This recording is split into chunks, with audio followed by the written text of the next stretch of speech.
So I've covered recently a few projectors, and this is an ultra short throw projector. So different style, these are the ones that you can place up against a wall and then it's going to be projecting that image up. Now it is from a company called Formovie. Formovie is part of the Xiaomi ecosystem, and the model here is the Theatre from them. Now it's a 4K Ultra HD and it's 4K 60 Hz, but it does support HDR, HDR10, Dolby Vision, Dolby Atmos too with this, and it's the world's first to have the Dolby Vision and Dolby Atmos. Now the tech that it's using, it's a laser projector, and as mentioned, ultra short throw, and it's from LAPD. And it is their RGB plus tech they're using in this. So the image quality is, so far in my testing, pretty much outstanding for this style of projector, very good. And it does have a maximum brightness of 2800 ANSI lumens. Now it is running Android TV 11, which is the latest, and it's got plenty of HDMI ports, 3 of them in fact in total that you can swap between with the system that I'll run through, and I'll let you know just how it performs. It does even have built-in speakers. Now they're from Bowers and Wilkins, and they are really impressive considering that, well, the speakers, the sound, is part of this projector. Included with the Formovie Theatre, you will find a user manual, warranty card, our power cable, microfiber cleaning cloth, and then the remote. Batteries aren't included. You do need 2 AAA batteries.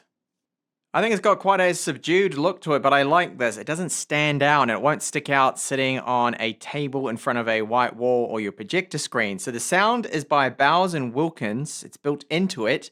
And of course, it's better than having nothing, but I do recommend you go at least with a 2.1 stereo system setup with this, with its own amp and your speakers. And I will give you later on a sample of just how the built-in speakers do sound with it. So we've got 1 speaker here on the left side and 2 large fans, and fan noise sample will also be given because I know all of these projectors, they generate quite a bit of heat. They need to be fan cooled, and hopefully it's not going to be too loud. On the right side, it's the same. So we've got another right firing speaker and then another 2 fans. So it looks like they're using a push and pull system to get that airflow going right through it to cool it down. Now the front feet are adjustable. There's a height adjustment right here, and we do have this, which is a hardware switch to disable the far field microphone. So you can operate with voice commands, but if you don't like that, if you don't like the projector listening to you, then just flick the switch and it is off. I wish I had this option with my LG TV. Along the back we have this textured plastic here, so it is all plastic apart from the bit of glass that goes over where the projector is, but I'll get onto that soon.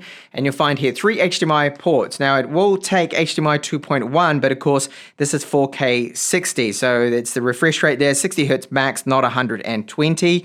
We've got 2 USB 2 ports here, line out 3.5mm, optical audio out, LAN port, and then our power cable goes in there, which is that, it's upside down here, the Mickey Mouse style port I call it.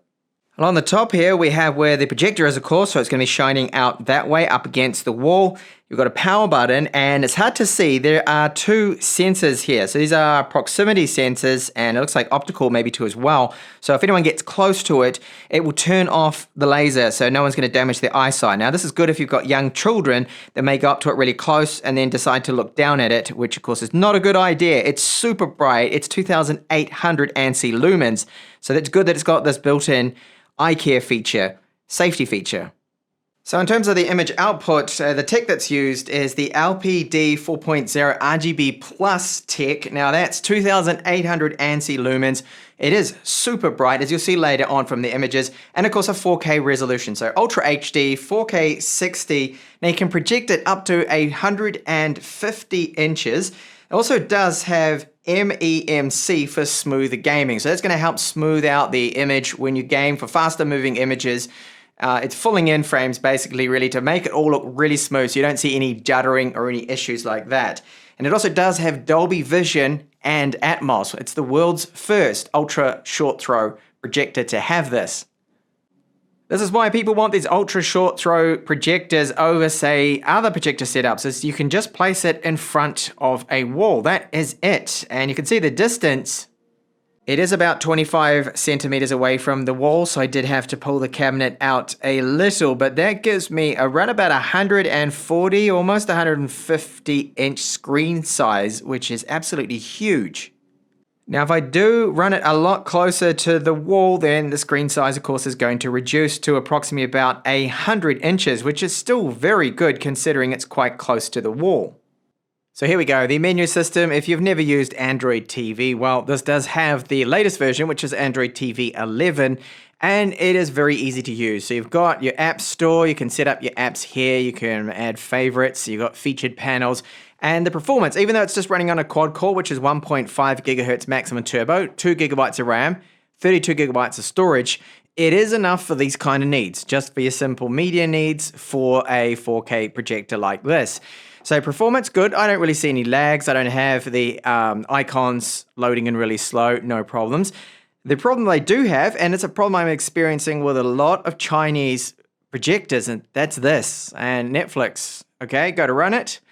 And oh dear, this version of Netflix is not compatible with your device. Now, I haven't messed about too much with different APKs. I've tried to install a couple, and I just cannot seem to get Netflix to run. So you have to use an external device for that through one of the HDMI ports, of course, which is a bit of a pain. That means you need to plug in an extra for that when really it should be able to do it all from the machine. So I hope a patch will come, even though we've already had one patch, and that would fix it.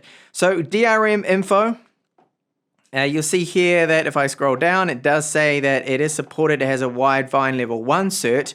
What's interesting to note here that it does state dimension, and that's just showing a full HD resolution, but you can see supported HDR types, so this is good here. Dolby Vision, HDR10, HLG, that is there, but shouldn't that be a 4K resolution? I don't know why that's not saying 4K there, but it is coming up everywhere else as 4K, which is good. So Netflix is the only thing that's not working. Disney Plus working. We have Amazon Prime Video. I'll just go into that quickly just to briefly show you. You see here that it loads in quick and everything will pop in. All right, you'll see all the apps, icons. There shouldn't really be any noticeable delays with that. Now, I'm running off of 5 gigahertz internet here, so Wi-Fi AC. Wi-Fi AX is not supported. I didn't really expect it to. It doesn't really matter because that's fast enough for streaming. And again, the performance here in the menu system is good. It is quick. Everything loads in just fine. And the image quality, I wanted to comment before I get onto some more tests of it. It looks a little bit wavy here at the moment. Now, that's because the wall that I'm projecting onto is, just a reminder here, it's hand plastered, so it's not perfectly flat. Any imperfections in your wall, you will see that. So it's best to use a projector screen, although when I tried my one, it's a roll down one, absolute garbage, was even worse than this wall. So I'll quickly go into a episode here of The Expanse. This is a very good sci-fi TV series to check on the blacks, and the blacks do come out a bit grayish. They're never going to meet or that equivalent of an OLED screen, of course. So hit resume here, and I can only show a few seconds, obviously, for copyright reasons. But it's looking good, very good. The blacks here, very deep. Now there's no noticeable grain and horrible noise in there, so that's good to see. And that will do it with Amazon Playback there just before I get hit with a copyright strike. But it's looking very good. I just wanted to comment that it will not meet, yes, OLED level. So when people say these are as good as TVs, these 4K ultra short throw projectors, they're good for getting a massive image size, but they'll never match an OLED's deep blacks. Now in the YouTube application, I'm going to test out a couple of 4K 60 frames per second clips. So I'll start out with this Costa Rica one because we can take a look at the colors, and boy, is this thing bright and vibrant. It is really clear and surprised me quite a bit. Well, I just came from a 300 ANSI lumen projector, portable one, and then you move over to 2800 ANSI lumens, and wow, do you notice it? It's so bright. It's just swapped over then into 4K. That's why it did that little ripple thing, I think, the YouTube app. But this playback is looking good. No problems, very smooth, and an amazing image. I am really blown away with the quality of this projector. Like, wow. You notice that when it's running 4K, I don't actually think Netflix is running properly, Amazon Prime Video in 4K, because it looks like full HD only, just like the Widevine cert mentions. So I'll go over into just one more thing here quickly. Now the projector's that bright that it is lighting up the whole room, and I do have the lights off and I've got the shutters closed. Now if I just turn on a light now, so we do have a powerful, it's about 100-watt light that I'm going to aim not directly at it, but just to the right of the screen.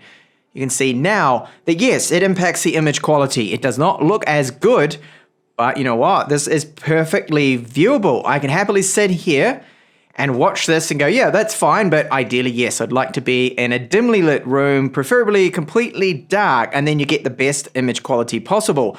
But if you do have some ambient light around, if you've got, say, some high windows that you can't pull across some shutters and blinds to block out that light, then it's not going to destroy the image completely. You won't be able to see anything on the screen. No, as you can see, it is going to be fine. So just angle this light now directly at the image. So that's 100 watts pointing right at it. So the 2800 ANSI lumens holding up pretty well here. That image is now not looking as good, is it? No, it's looking a bit more washed out, but it's still perfectly viewable. And I'll turn that light off again so you can look at the original, or what it should look like when you don't have any ambient lights on.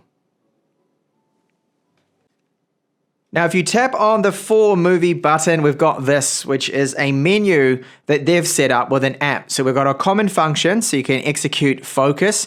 So manual focus control here, I'll just quickly show you that. And yes, you can see that my hand-plastered wall is looking pretty terrible, not really doing this justice at all. And getting out of it, you'll see now that under keystone correction, you've got 8 points here that you can change to try and get that looking perfect. You can switch over to 4-point keystone correction or fine tuning, or just completely reset it. Now there's a bit of banding that could be happening. That's to do with the shutter rate of my camera. I've got it the best I can possibly do here, but it is quite difficult to capture them. Settings, that's Android settings, so I won't go into that because it's the Android TV settings that everyone knows them, and it's straightforward as common. There is a user manual, and then we have input selection here. So the 3 HDMI ports, and then Android TV home. There is, however, under the settings, you'll find a couple that are specific to this particular model, and that is the sound, of course, Bowers and Wilkins. And I am absolutely blown away, impressed by these speakers. I think it's that good that some people won't even bother with external speakers. Some people. I personally still would go for at least a 2.1 setup, but they are impressive, and I'll give you a sample of them later on. So you can see we've got speaker delay options here. The E-Arc, you can change and set that from auto to whatever you want. The digital output delay, DTS. So yes, it does support DTS as well. So we've got Dolby Vision, Dolby Atmos, DTS, and you do have sound optimizer here. So we have just basically an equalizer for it. So I've got it set in cinema. You've got game, music, news, sport, mild, and even a user setting too, where you can go along and tweak that. So Dolby Atmos, that is enabled. I like to have that enabled. The surround virtualizer, you can keep that on or off. It depends if you want it on, but it's to help give a bit of a 3D effect to it. Even though the speakers are quite close together, they use some delays in there to space it out a little bit. And I think it makes a bit of a difference. So far, I've been leaving it on, but I really am impressed with the sound quality. So I will give you now the sample of what you can expect out of these Bauer and Wilkins tuned speakers.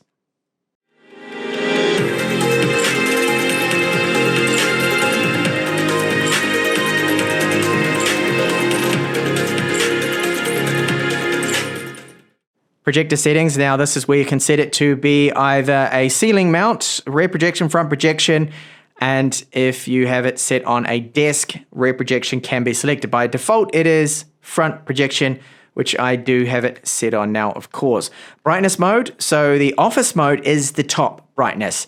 That's the 2800 ANSI lumens. Viewing mode is something a bit less, approximately around 2000.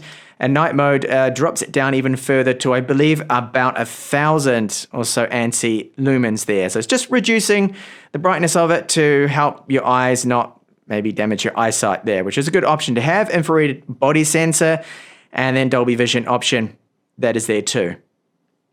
First game I'm testing here, this is Uncharted: The Lost Legacy in 4K and HDR, and this looks absolutely stunning. Wow, this is the way to game. I'm almost literally getting goosebumps here playing this for the first time testing it out because it's at 150 inches almost, and it looks really good. The only thing I could complain about maybe is because it's so bright, it's lighting up the whole room, and that is affecting a little the quality of the blacks as I can see in the shadowy parts with the HDR. It looks, okay, here in this scene it looks a bit better. When I turn around there, you can see probably it coming through that it's making her hair, the shadows around there are more lightish gray than black because I'm used to playing this game on an OLED screen. Of course, you cannot compare OLED to a projector, but for a projector, a 4K one, oh, this is looking stunning. And yeah, I can definitely game like this at this size. And just like Uncharted, gaming at about almost 150 inches. This is just amazing. It looks so good. It adds to the immersion, and I'm not seeing any problems at all with tearing on the screen, any funny banding coming through. So for gaming, this is great. It looks like that MEMC that it's got to help improve that with the motion, adding those extra frames in between. It seems to be helping out. I can't really tell the difference. I have turned it off, and it's very, very hard to detect these kind of things. It looks good just as it is. And input lag, what about that? Well, good. Very good. I'm not having any problems. I think for console games at this kind of level of gaming at 4K, 60 frames per second, it's good. Perfect for that.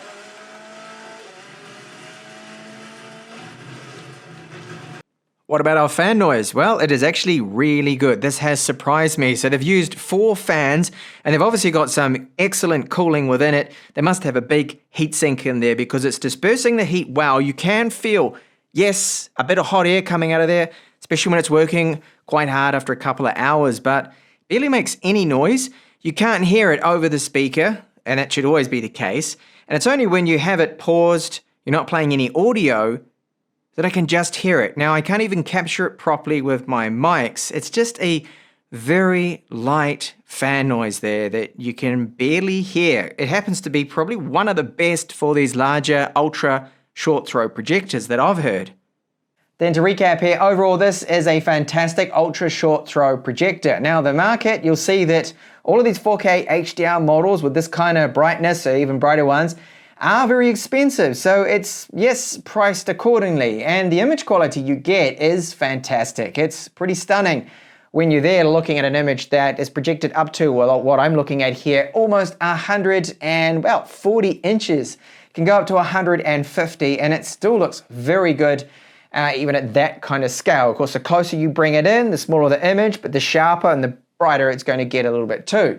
Now, talking about that brightness, as I showed you from a demo here, that even with a bit of ambient light, it's still viewable. You can see everything just fine, but of course it doesn't look quite as good as a dimly or completely dark room, which is ideally what you want. Another ideal thing is to have a completely flat surface. Now, I've got a hand-plastered white wall here, which does have some imperfections. It needs to be really machine plastered.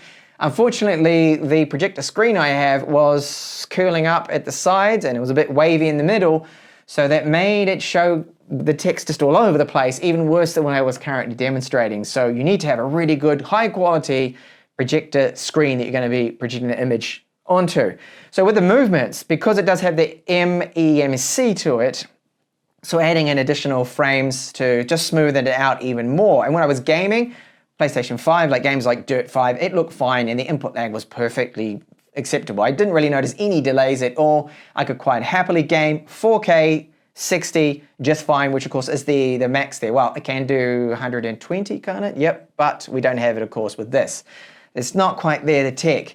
Now, very good quality overall there. I don't think anyone's going to be complaining about the image, just to mention that. The blacks, as I said, probably about 3 times.